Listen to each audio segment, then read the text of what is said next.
మీకు కళల్లో పాములు కనిపిస్తున్నాయి అంటే ఏమిటి అర్థము? ఈ వీడియోలో చెప్తాను. పూర్తిగా వీడియోను చూడండి. అలాగే అందరికీ కూడా ఈ వీడియోను ఫార్వర్డ్ చేయండి.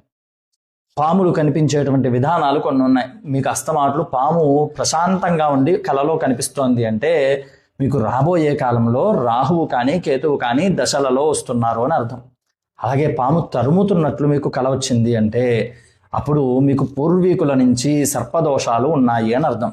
పాము మీకు చుట్టుకున్నట్లుగా కనుక కల వస్తే మీకు రాబోయే కాలంలో రుణాలు అంటే అప్పులు పెరుగుతాయి అని అర్థం. పాము కాటేస్తున్నట్టుగా కల వస్తే మీరు సర్పదోషంలో ఉన్నారు, లేదంటే కనుక మీరు అనారోగ్యము పాలవుతున్నారు అని అర్థం.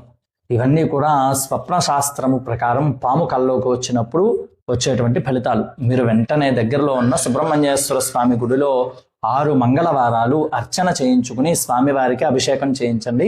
ఈ దోషాలన్నీ తొలగిపోతాయి. మనకి ఇప్పటికీ 29,000 మంది ఫాలోవర్స్ ఉన్నారు. ఎంతమంది ఫాలోవర్స్ అయితే అన్ని బిల్వదళాల చేత స్వామికి అర్చన చేసుకుందాం. ఒక్కొక్క ఫాలోవర్ ఒక్కొక్క బిల్వదళంతో సమానం. సర్వే జనా సుఖినో భవంతు.